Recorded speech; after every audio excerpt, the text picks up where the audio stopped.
નમસ્કાર વિદ્યાર્થી મિત્રો, આપણે ફરીવાર લેક્ચરમાં આપણું સ્વાગત છે.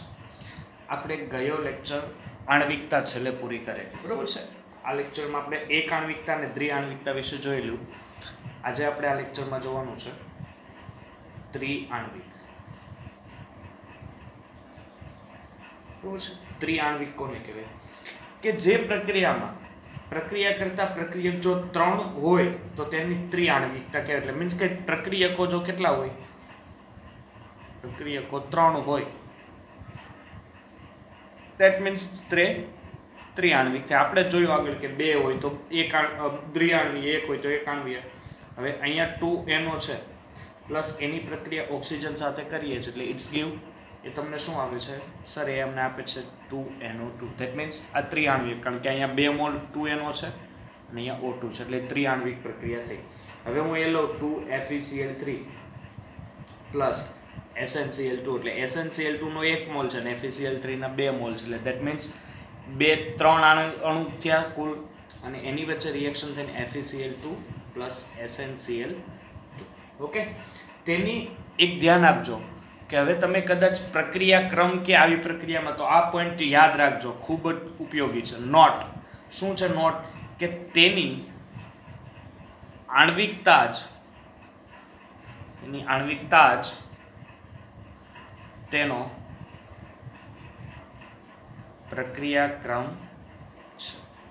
એટલે એક આણ્વીય, દ્વિઆણ્વીય અને ત્રિઆણ્વીય જો તમને કોઈ પ્રક્રિયા પૂછે અને એમ કે આનો પ્રક્રિયાક્રમ, તો ધેટ મીન્સ તમારે એને કહેવાનું કે આનો પ્રક્રિયાક્રમ એક જ છે, એટલે કે તેની આણ્વિકતા તેનો શું છે?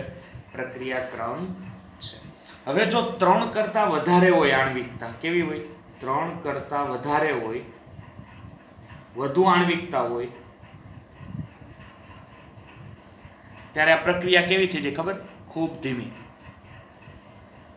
અને તેથી તમે આણ્વિકતાથી ચોક્કસ આણ્વિકતાને આધારે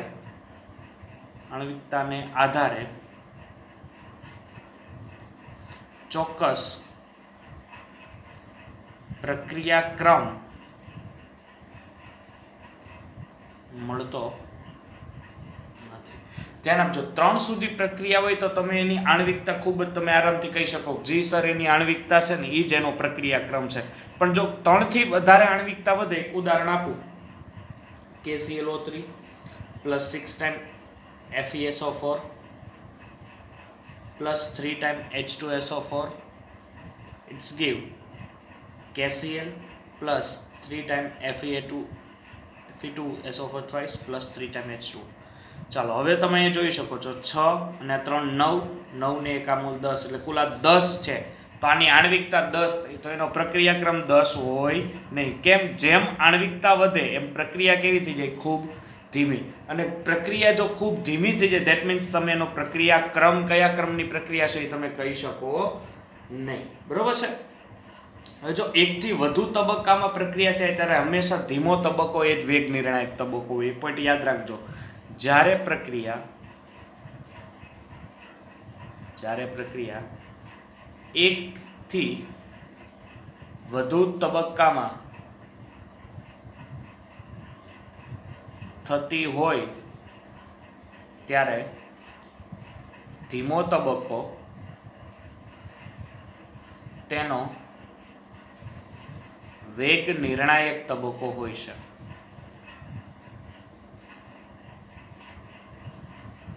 ધીમો તબક્કો જેનો વેગ નિર્ણાયક. દાખલા તરીકે ઉદાહરણ આપું કે 2H2O2 છે, હાઇડ્રોજન પેરોક્સાઇડ છે, એની આલ્કલાઇન સાથે પ્રક્રિયા કરે, આલ્કલાઇનની હાજરીમાં, આયોડિનની હાજરીમાં પ્રક્રિયા કરે, એટલે તમને આપે 2 મોલ H2O પ્લસ.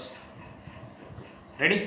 હવે આનો પ્રક્રિયાનો વેગ લખો, તો વેગ લખીએ એટલે પહેલાં તો હું લખ્યું સર -dH2O /dt, અને વેગ અચળાંક માટે K × H2O અને I માઇનસ.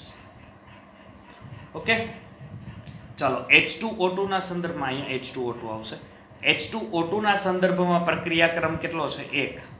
H2O2 ના સંદર્ભમાં પ્રક્રિયાક્રમ 1 છે. જ્યારે I માઇનસના સંદર્ભમાં પણ પ્રક્રિયાક્રમ કેટલો છે? 1 છે.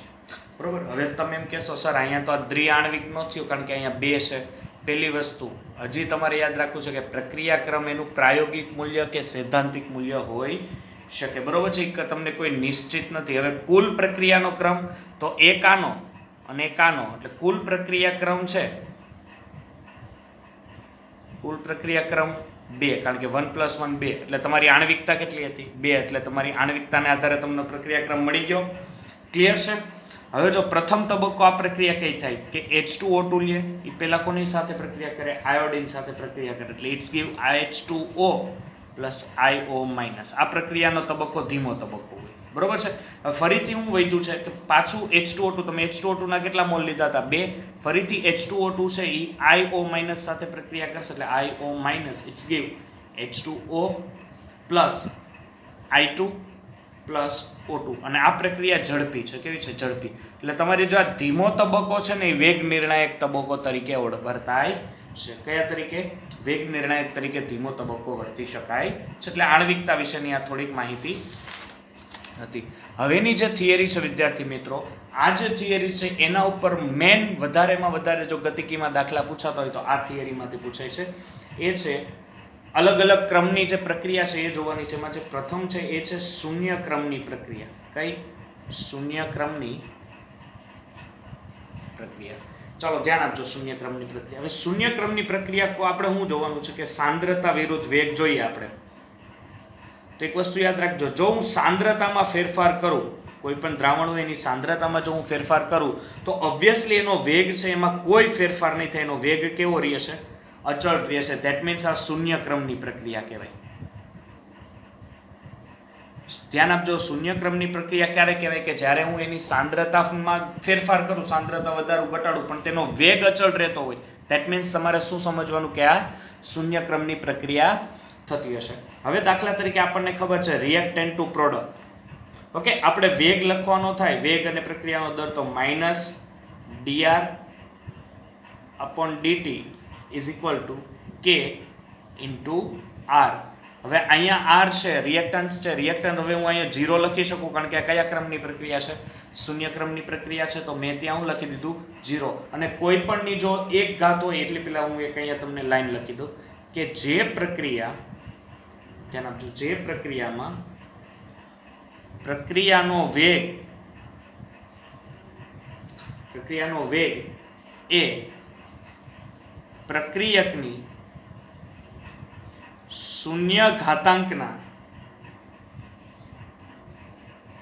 સમપ્રમાણમાં હોય તેને શૂન્ય ક્રમની પ્રક્રિયા કહે છે. ચલો, હવે કોઈ પણ પ્રક્રિયાનો વેગ, આ ધ્યાન આપજો, હું જ્યાં લાઈન લખું છું, જે કોઈ પણ પ્રક્રિયાનો વેગ એની પ્રક્રિયકની શૂન્ય ઘાતાંકના સમપ્રમાણ હોય, કારણ કે હું કે કાઢ નાખું એટલે પ્રપોઝનલ ટુ થઈ જાય, સમપ્રમાણમાં હોય તો એને શૂન્ય ક્રમની પ્રક્રિયા કહેવાય છે. ચાલો અહીંયા હું આપણે વેગ માટે લખી લઉં, એટલે -dr/dt. હવે કોઈ પણની 0 ઘાત એટલે 1 થાય, એટલે K × 1. બરોબર છે? ચાલો હવે શું કરશો કે હવે આને તમારે શું કરવાનું છે, પહેલા તો વિકલન આપી દો. વિકલન આપો એટલે અહીંયા થશે વિકલન નહીં, પરંતુ આ dt છે એ સામેની તરફ જવા દો. આ dt દેખાય છે, આ dt છે એ સામેની તરફ જાય, એટલે K × dt. શું થશે? K × dt. હવે આનું સંકલન કરવાનું છે. શું કરવાનું છે? સંકલન. સંકલન એટલે ઇન્ટિગ્રેશન કરવાનું છે. ઇન્ટિગ્રેશન કરો એટલે આનું સંકલન થશે, એટલે dr. હવે k છે એ અચળ પદ છે, સોરી, આ માઇનસ ઘાત લઈને જાય છે, આ માઇનસ નિશાની લઈને જાય છે, એટલે માઇનસ અહીંયા k નું સંકલન ન થાય કારણ કે એ અચળ છે, dt. હવે સંકલન કરતા અહીંયા તમને મળે છે, એ મળે છે RT. શું મળે છે? RT. ધ્યાન રાખજો વિદ્યાર્થી મિત્રો, RT = -k. dt નું સંકલન થશે t. શું થશે? t. અને સંકલન જો તમે ફાઇનલ કરો છો એટલે પછી આવે તમારો +c. +c છે, ધેટ મીન્સ આ સંકલન અચળાંક છે. શું છે? સંકલન અચળાંક. ચાલો આટલું ખબર પડી ગયું. હવે આ t સમયે પ્રક્રિયકની સાંદ્રતા છે કે t સમયે, તો હવે t = 0 સમયે લઈએ તો t = 0 સમયે, તો t હોય અહીંયા 0 લખી દેવાનું થાય, એટલે કે RT હોય તો અહીંયા ઇઝ ઇક્વલ ટુ શું થઈ જાય R 0 થઈ જાય. શું થઈ જાય R 0. ચાલો આ જે વેલ્યુ છે આપણે અહીંયા મૂકીએ તો R 0 RT ની જગ્યાએ R0 is equal to T ની જગ્યાએ શું આવશે 0 તો minus K into 0 plus C. Okay એટલે અહીંયા C ઇઝ ઇક્વલ ટુ શું બને R0. અહીંયા સમીકરણ 1 આપીએ આપણે. C ની કિંમત સમીકરણ 1 માં મૂકતા. ચાલો C ની કિંમત છે સમીકરણ 1 માં મૂકો. સમીકરણ 1 લખો RT is equal to minus K into T plus C is equal to શું છે sir C is equal to R છે એટલે R0. ઓકે તમારી બુકમાં કદાચ C ની જગ્યાએ બીજું આપેલું હોય પણ તમે આ યાદ રાખો તો વધારે બેટર પડશે. હવે આનો તમારે આ T એટલે શું થશે કે અંતિમ સમયના પ્રક્રિયકની સાંદ્રતા અને R0 એટલે પ્રારંભિક સમયની પ્રક્રિયકની સાંદ્રતા. આને હું આપણે આલેખમાં મૂકું તો y is equal to m into x plus c. આ રીતે ગ્રાફમાં તમે એને મૂકી શકો. જો આપણે અહીંયા ગ્રાફ દોરીએ તો ગ્રાફ કોના વિરુદ્ધ દોરાશે તો x એટલે t અહીંયા આવશે, y એટલે r t. આનો ગ્રાફ છે ધ્યાન આપજો કારણ કે અહીંયા શું છે કે જે તમારો ઢાળ છે એ માઇનસ છે ધેટ મીન્સ આ ગ્રાફ આમ નીચે આવશે કારણ કે અહીંયા કે માઇનસ છે. હવે ઢાળ નીચે આવશે એટલે અહીંયા આપણે કહીએ એટલે આનો ઢાળ જે છે એ થશે માઇનસ કે. શું થશે ઢાળ માઇનસ કે. અને જે આંતરછેદ છે વિદ્યાર્થી મિત્રો એ આંતરછેદ થશે એનો આંતરછેદ થશે R0 કારણ કે આ આંતરછેદ છે. આંતરછેદ કેટલો થશે R0. ઓકે ચાલો હવે આ જ સૂત્રને તમારે ધ્યાન આપો. ફાઇનલ જે સૂત્ર છે આ ફાઇનલ સૂત્રને હું શું કરું છું વિદ્યાર્થી મિત્રો કે KT ને પેલી તરફ લઈ જાઉં K ઇન્ટુ T અને આ બંને પદ ફેરવીને હું આમ કરી નાખું કે R0 માઇનસ RT. શરૂઆતની સાંદ્રતા છે અંતિમ સાંદ્રતા. K ને કરતા બનાવું એટલે અહીં મળશે મને R0 માઇનસ RT અપોન આ તમારી શૂન્ય ક્રમની પ્રક્રિયા માટેનું સૂત્ર થશે. બરોબર છે ધ્યાન આપજો. IMP પ્રશ્ન છે ખૂબ જ અને આ સૂત્ર ઉપરથી દાખલા પણ વિદ્યાર્થી મિત્રો એટલા જોવા મળશે. બરોબર છે એટલે આ સૂત્ર ખાસ કરીને ફરીથી એવું લાગે તો પાછળ જઈને વિડીયોમાં ફરીથી જઈએ અને પાછું તમે એકવાર રિવાઇઝ એને કરી શકો છો. હવે ધ્યાન આપજો શૂન્ય ક્રમની પ્રક્રિયા માટે શૂન્ય ક્રમની પ્રક્રિયા માટે અર્ધ આયુષ્ય સમય. પહેલી જ વસ્તુ કે સર અર્ધ આયુષ્ય સમય શું? Half life order. હવે આ હાફ લાઈફ ટાઈમ એટલે શું થશે? પહેલી વસ્તુ કે અર્ધ આયુષ્ય સમય. હવે દાખલા તરીકે તમે શરૂઆતની સાંદ્રતા કોઈ પણ ની લ્યો છો. શરૂઆતની સાંદ્રતાની 1 મોલર છે. કેટલી છે? 1 મોલર. હવે 1 મોલરમાંથી તમારે કેટલી કરવાની છે? 0.5 મોલર કરવી છે. કેટલી? 1 મોલરમાંથી 0.5 ધેટ મીન્સ અડધી કરવી છે. તો આ અડધી કરવા માટે જે સમય લાગે એને T1/2 અર્ધ આયુષ્ય સમય. એટલે કોઈ પણ સંયોજનની સાંદ્રતા અડધી કરવા માટે લાગતા સમયને કોઈ પણ તત્વ હોય કે કોઈ પણ સંયોજન હોય ETC તેનો અથવા તેની સાંદ્રતા અડધી થવા માટે લાગતા સમયને અર્ધ આયુષ્ય સમય કહેવાય છે. બરોબર છે. તો ચાલો આપણે આ પ્રક્રિયા માટે અર્ધ આયુષ્ય સમયની ચર્ચા કરીએ. ચાલો જોઈએ. તો આપણી પાસે શૂન્ય ક્રમની પ્રક્રિયા માટેનું સૂત્ર છે. હા સર છે. શૂન્ય ક્રમની પ્રક્રિયા માટેનું સૂત્ર છે. શું છે? K is equal to R0 minus RT. કેમ આવ્યું છે આગળ આપણે જોયું છે અપોન T. ચાલો હવે હું કરું કે શરૂઆતની સાંદ્રતા અડધી થઈ જાય એટલે 1/R0. ધેટ મીન્સ તમને હું સમજાશે. અહીંયા જુઓ R0 એટલે શરૂઆતની છે.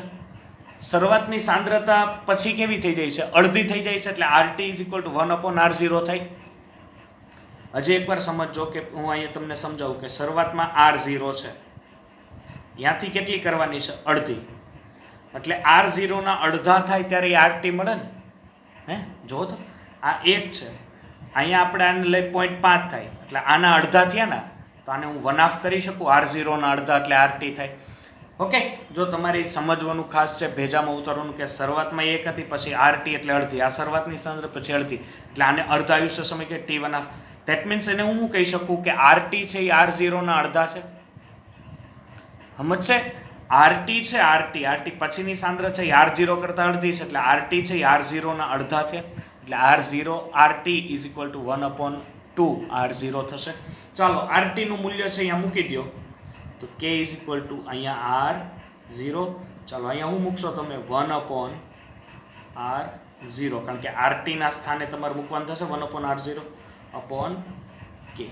બરોબર છે. આનો જો તમે આ 2 છે એ છેદમાં આવશે એટલે અહીંયા ઉપર રહેશે R0 અપોન 2, સોરી અહીંયા રહેશે T. અહીંયા અર્ધા આયુષ્ય સમય છે એટલે T1/2 લખી નાખું છું. બરોબર છે. અહીંયા આવશે 2T અને આ K છે અહીંયા છેદમાં આવી જાય અને T1/2 અહીંયા ઉપર આવી જાય. બરોબર છે. આ પદ છે આ T1/2 છે ઉપર આવી જાય. T1/2 શું કામ છે? કારણ કે અર્ધ આયુષ્ય સમય છે. બરોબર છે. તમને આઈડિયા આવશે? ચાલો, શૂન્ય ક્રમની પ્રક્રિયાનો અર્ધાયુષ્ય સમય એ પ્રક્રિયકની સાંદ્રતાના સમપ્રમાણમાં અને તેના વેગ અચળાંકના વ્યસ્ત પ્રમાણમાં હોય છે. એટલે કે આ જે એનો જે અર્ધાયુષ્ય સમય છે એ સાંદ્રતા હોય ને એના સમપ્રમાણમાં હોય, પરંતુ એનો જે આ વેગ અચળાંક છે, આ શું છે? વેગ અચળાંક છે. અને આ શું છે? સાંદ્રતા. એટલે જે એનો અર્ધાયુષ્ય સમય છે એ સાંદ્રતાના તો સમપ્રમાણમાં હશે, પરંતુ તેના વેગ અચળાંક તમે લ્યો તો એના વેગ અચળાંકના કેવા છે વિદ્યાર્થી મિત્રો? વ્યસ્ત પ્રમાણમાં છે. દાખલા તરીકે આપણે બીજું કોઈ ઉદાહરણની વાત કરીએ તો હું તમને એક ઉદાહરણ આપું. દાખલા તરીકે તમે નિકલ ઉદ્દીપક લ્યો છો. આ નિકલ ઉદ્દીપકની હાજરીમાં ઝીણા કણો લેવાના, એકદમ ઝીણા કણો નિકલ ઉદ્દીપકના, અને આપણે શું બનાવવાનું છે? એમોનિયાની બનાવટ લેવાની છે કે નહીં? હવે જો 2 પોઈન્ટ થશે કે એમોનિયાની સાંદ્રતા જો ઓછી રાખું, દબાણ ઓછું રાખું, અને તો પ્રક્રિયાનો ક્રમ શું થશે ખબર? 1. જો હું એમોનિયાની સાંદ્રતા વધારી દઉં, એમોનિયાની સાંદ્રતા વધુ કરું, ધેટ મીન્સ હું દબાણ પણ વધુ આપું, તો જે પ્રક્રિયાનો ક્રમ મળશે ને વિદ્યાર્થી મિત્રો, મને આ પ્રક્રિયાનો ક્રમ મને મળશે 0. કેવો મળશે? 0 મળશે. ઓકે, એટલે આ એક એને આધારે એને વેગ આપ્યો, વેગ અચળાંક એ આપ્યું મૂલ્ય R. K1 is equal to ammonia 1 plus K2 into ammonia. શરૂઆતની સાંદ્રતા ને પછીની સાંદ્રતા. ધ્યાન આપજો, આમાં કોઈ ગભરાવાની જરૂર નથી. સર આ ક્યાંથી એવું? આ એક પ્રાયોગિક મૂલ્ય એણે આપેલું છે. કેવું છે? પ્રાયોગિક મૂલ્ય છે, એટલે એના વિશે આપણે કોઈ એવી બધી માથાકૂટ કરવા બેસવાનું નથી. ઓકે, ચાલો. જો એમોનિયાની સાંદ્રતા નીચી હોય, ફર્સ્ટ પોઈન્ટ એ જુઓ કે જો એમોનિયાની સાંદ્રતા નીચી હોય તો પ્રક્રિયાક્રમ કેટલો છે? 1. એટલે આ એમોનિયાની સાંદ્રતા એટલે પેલા માટે નીચી હોય એટલે વેગ is equal to K1 into NH3. Third, બીજો પોઈન્ટ આવશે કે જો એમોનિયાની સાંદ્રતા વધુ હોય, આપણને ખબર જ છે કે એનો પ્રક્રિયાક્રમ કેવો આવે છે? 0 આવે. બરોબર છે. એક સામાન્ય ઉદાહરણ હતું. ચાલો હવે શૂન્ય ક્રમની પ્રક્રિયા વિદ્યાર્થી મિત્રો તમે જોઈ લીધી હોય તો આપણે હવે જોશું પ્રથમ ક્રમની. કઈ? પ્રથમ ક્રમની પ્રક્રિયા. હવે પ્રથમ ક્રમની પ્રક્રિયા છે એનું સૂત્ર આપણે મેળવવાનું છે. ફર્સ્ટ, હવે પહેલા ત્યાં તમે શું કરતા ખબર? આગલા શૂન્ય ક્રમમાં શું કર્યું હતું? સાંદ્રતા અને સમયમાં જોયું હતું. હવે સાંદ્રતામાં જો હું ફેરફાર કરું, સાંદ્રતામાં જો હું ફેરફાર કરું તો સમય લખાઈ ગયો પણ વેગ આવે. વેગમાં પણ ફેરફાર થાય. જ્યારે શૂન્ય ક્રમમાં એવું થતું નહોતું. શૂન્ય ક્રમમાં હું ફેરફાર કરું સાંદ્રતામાં તો વેગ બદલાતો નહોતો. દાખલા તરીકે હું સાંદ્રતા અહીંયા બમણી કરું તો તમારો વેગ કેવો થઈ જાય? બમણો. એટલે કે સાંદ્રતામાં જો ફેરફાર કરું તો વેગમાં પણ જો મને ફેરફાર જોવા મળે, ધેટ મીન્સ એ પ્રથમ ક્રમની પ્રક્રિયા છે. કયા છે? પ્રથમ ક્રમની પ્રક્રિયા છે. અહીંયા હું તમને એક ઉદાહરણ આપું છું. દાખલા તરીકે કહી શકાય એટલે કે રાસાયણિક પ્રક્રિયાનો વેગ is equal to K into પ્રક્રિયક e⁻⁴ આપણે જોઈએ, ચાલો ફરીથી ચાલુ કરીએ. r રેસ્ટ ચલે છે p, વેગ પ્રપોર્શનલ ટુ આપણે રિએક્ટન્ટ માટે જ લખવાના, કારણ કે એને આધાર રિએક્ટન્ટ ઉપર જ હોય. dt is equal to k into r. અહીંયા આપણે જો શૂન્ય ક્રમ હોત તો અહીંયા ઉપર 0 લખવા પડે, પણ અહીં પ્રથમ ક્રમ છે એટલે અહીંયા આપણે લખશું 1 લખશું વિદ્યાર્થી મિત્રો. ચાલો શું કરશો હવે, આ r દેખાય, r અહીંયા છેદમાં લાવો અને dt જે છે વિદ્યાર્થી મિત્રો એ માઇનસ પોતાની નિશાની સાથે ઉપર જશે એટલે અહીંયા dr અપોન r અને અહીંયા મળશે માઇનસ k ઇન્ટુ dt. ચાલો આનું સંકલન કરો. હવે સંકલન કરતા તમે જો સંકલન કરો તો આને ln પદ લાગે. હવે શું લાગશે? Natural log r is equal to minus k તો એમ જ રહેશે. આ જે dt છે એને શું લાગશે? t પ્લસ અહીંયા હું i લખું છું. i હું કામ લખું છું? c પણ આવી શકે, પણ ઇન્ટિગ્રેશનમાં શું છે, આગળ આપણે આ c લખેલો છે તો અહીંયા મેં સંકલન અચળાંક બદલાવેલો છે એટલે આ સમીકરણ 1 યાદ રહેશે. કઈ રીતે આવ્યું? ચાલો ln હું અહીંયા જ લખી દઉં છું એટલે તમને બીજા પેજ ઉપર આધાર રહે કે ln r is equal to minus k into t plus i, સમીકરણ 1. હવે આ જે પદ છે એ આપણે 0 એટલે કે t0 સમયે આપણે લઈએ. સોરી, અહીંયા હું rt લખતા ભૂલી ગયો છું. ઓકે, rt આવી જશે ત્યાં. હવે t ઇઝ ઇક્વલ ટુ 0 સમયે લઈએ એટલે તમારો જે r જે છે rt એ પણ શું થશે? r0 થશે. ઓકે, તો ચાલો સમીકરણમાં આપણે પદમાં મૂકીએ એટલે અહીંયા જે મને વધશે એ મળશે ln r0 is equal to અહીં t તો છે, t ઇઝ ઇક્વલ ટુ શું છે? 0 છે. 0 એટલે k ની માઇનસ નિશાની 0 થાય અને અહીંયા હવે ખાલી શું વધે? i. દેટ મીન્સ આ શું છે? સમીકરણ 2. તો સમીકરણ 2 ને સમીકરણ 1 માં મૂકો તો i ની વેલ્યુ મૂકો તો ln rt is equal to minus k into t plus ln r0. ચાલો ln r0 તમે અહીંયા મૂકેલું છે. હવે આ પદનું જો તમે સાદું રૂપ આપો તો અહીં બનશે ln rt upon ln r0 is equal to minus k into t. હવે અહીંયા જે માઇનસ નિશાની છે એ મારે પ્લસ કરવી હોય તો હું r0 ને ઉપર લઈ જાઉં એટલે r0 ઉપર જશે અને rt જો નીચે આવી જાય દેટ મીન્સ અહીંયા ખાલી શું આવી જશે? હવે પ્લસ આવી જશે. ઓકે, હવે k ને કરતા બનાવું, કેને કરતા બનાવું છું એટલે t છે અહીંયા છેદમાં આવશે એટલે 1 upon t ln r0 upon rt.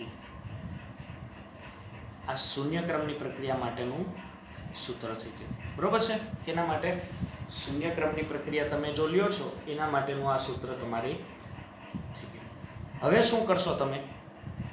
હવે દાખલા તરીકે હું અથવાની બીજી રીત આપું કે અથવા આ રીતે પણ તમે કરી શકો. હવે તમારી પાસે સૂત્ર હતું આ ln rt is equal to minus k into t plus ln r0 આ સૂત્ર હતું.